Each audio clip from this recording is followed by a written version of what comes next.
अस्सलाम वालेकुम नाज़रीन, मैं हूँ आयशा रहमान और आप देख रहे हैं मेरा फ़ेसबुक और यूट्यूब चैनल। नाज़रीन, ये जो वाक़या मैं आपको बताने लगी हूँ ये अपने आप में बहुत ही ज़्यादा हैरानकुन वाक़या है। एक ही शख्स के जिस्म के 3 हिस्से किए गए और वो मुख्तलिफ़ शहरों में फेंके गए, उनको दफन किया गया। ये जो ख़ातून है ये इतनी सफ़ाकियत से इसने उस नौजवान शख्स को कत्ल किया और ये किस तरह से पकड़ी गई। होता कुछ इस तरह से है कि बूढ़ी ख़ातून पुलिस स्टेशन जाती है और अपने बेटे की गुमशुदगी की FIR दर्ज कराती है। जैसे ही पहुँचती है वो पुलिस स्टेशन बताती है कि इस तरह से मेरे बेटे को काफ़ी दिन गुजर चुके हैं और उसका कोई अता पता नहीं है कि वो कहाँ है। पुलिस खैर इस मामले को सीरियस लेती है। वहाँ पे जो मौजूद DSP साहब होते हैं वो फ़ौरन एक्शन लेते हैं और पुलिस को हिदायत जारी करते हैं कि फ़ौरन इस मामले के हवाले से इन्वेस्टिगेशन करें, कॉल डेटा रिकॉर्ड निकलवाएं और पता करें कि ये शख्स आखिर गया कहाँ है।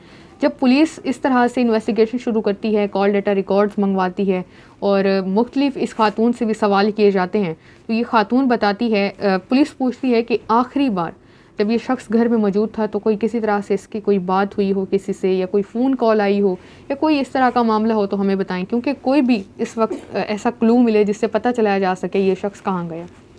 ये खातून बताती हैं, ये बूढ़ी बुज़ुर्ग खातून, ये कहती हैं कि मेरे बेटे को आखिरी कॉल आई थी एक हमीदा नामी खातून की। पुलिस इस हमीदा नामी का ये जो करैक्टर है ये इसमें शामिल होता है ये सारी इन्वेस्टिगेशन के दौरान, और पुलिस कॉल डेटा रिकॉर्ड भी निकलवा रही होती है।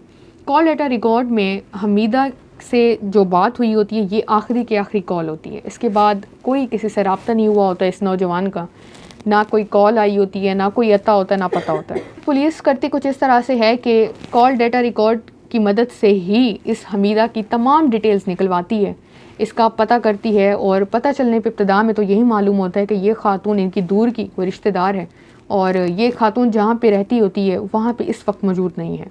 फिर सिम डेटा के हवाले से निकलवाया जाता है डाटा कि आखिरी लोकेशन इस खातून की कहाँ की थी। तो जिस इलाके की इसकी लोकेशन मिलती है पुलिस वहाँ पे जाके रेड करती है। जब रेड करती है तो उस घर में 3 अफराद मौजूद होते हैं और ये खातून, इसकी बेटी और एक शख्स। इस शख्स का इन खातून के साथ कोई ख़ास ताल्लुक़ नहीं होता। पुलिस इनको उसी वक्त ही गिरफ़्तार करती है और इनको पुलिस थाने लेके आती है। इनसे इन्वेस्टिगेशन शुरू की जाती है कि भाई आखिरी कॉल पे बात ही तुम्हारी हुई थी और कहाँ है वो शख्स, क्यों बुलाया, और इस तरह से।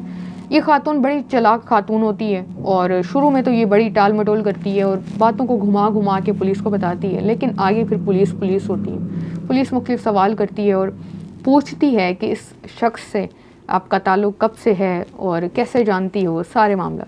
ये खातून कहती है कि मैं इस शख्स को तकरीबन 4 महीने पहले से जानती थी और मेरी इससे दोस्ती हुई थी।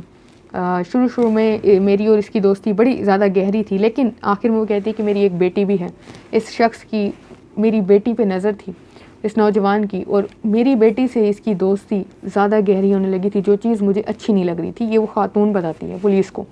वो कहती है कि अब मैं अपनी बेटी को तो बाज रख नहीं सकती थी इस मामले से, तो मैंने किया कुछ इस तरह से कि मैंने इस शख्स को ठिकाने लगाने का मंसूबा बनाया।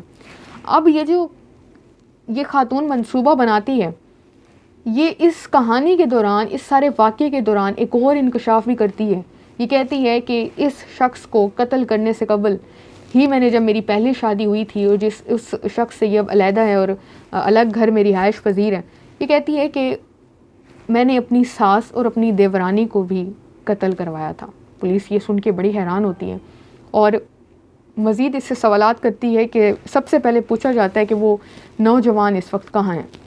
ये पहले तो कहती है कि मुझे मालूम नहीं है, वो मुझसे मिलने आया था और फिर चला गया, लेकिन आखिरकार इसके मुंह से एक बात निकल जाती है और ये कहती है कि जो शख्स ज़िंदा ही नहीं है तो उसके हवाले से आप क्या पूछते हैं।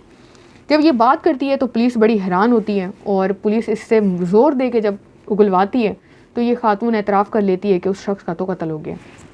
खैर, जब इन 3 लोगों को लेके आया जाता है पुलिस स्टेशन तो इनको एक ही लॉकअप में भी नहीं रखा जाता, या आस-पास भी नहीं रखा जाता, इनको अलग अलग रखा जाता है और इनसे मुख्तलिफ सवालात किए जाते हैं। अब पुलिस जो है इस खातून को ये कहती है कि जो तुम्हारे साथ वो शख्स मौजूद है उसने एतराफ़ कर लिया कि इस खातून ने ही कत्ल किया। वो कहती है कि ऐसा तो नहीं हुआ, मैंने कत्ल ही नहीं किया, ये झूठ बोल रहे हैं, बल्कि कत्ल इसी ने किया था। और यही ही तरीक़ाकार पुलिस उस शख्स के साथ अपनाती है और उसको जाके सेम यही बात करती है।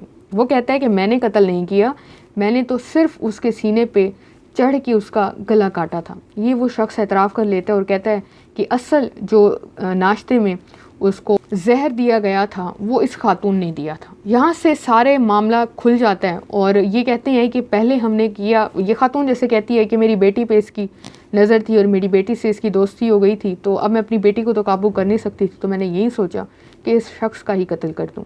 ये कहती है कि मैंने अपने साथ इस शख्स को मिलाया, इससे बातचीत की और ये राज़ी हो गया। इससे दोस्ती थी इसकी, इस खातून की। अब ये खातून बताना शुरू होती है कि हमने उसके हाथ पांव बांधे और फिर उसका गला काटा और इसी तरह से उसके जिस्म के 3 हिस्से किए और बाद में इसके टुकड़ों को जाके मुख्तलिफ़ शहरों में दफन कर दिया।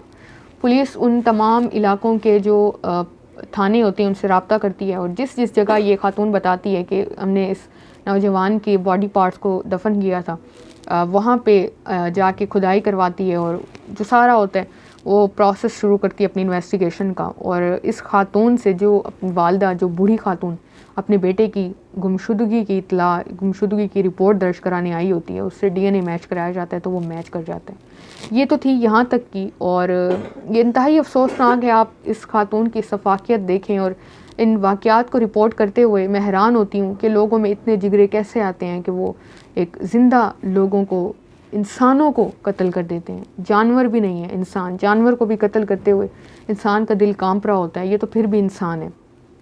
खैर नाज़रीन, फिर आगे ये बताती है कि इसी तरह से जब मेरी शादी हुई थी और मेरी शादी हो के ये कहती है कि शेरा कोट उसमें इसकी शादी हुई थी पहली, और ये वहाँ पे जब रुखसत होके आती है तो ये कहती है कि मैंने देखा कि इसी के साथ ही मेरी एक और देवरानी की शादी थी। ये कहती घर में बड़ा सोना था, बड़ी चीज़ें थी, और मैंने अपने दोस्त को, इसका तब भी दोस्त थे, उनको कॉल किया और उनको कहा कि इस तरह से यहाँ पे डकैती करो। वो कहती है, खातून कहती है कि वो आए और आके उन्होंने डकैती की, और जब वो जाने लगे तो ये सांस थोड़ी बहुत आई आगे, और जिस तरह से लोग कोशिश करते हैं मज़ाहमत करने की, इस तरह की कुछ हरकत हुई तो उस शख्स ने इसकी सांस को गोली मारी। देवरानी आई तो उसको भी गोली लगी और उसका कत्ल हो गया इन दोनों का। और उसके साथ साथ एक और ख़ातून भी जब सामने हो तो उसकी आँख में लगी, लेकिन वो बच गई, उसका नुकसान नहीं हुआ, जान से वो नहीं गई।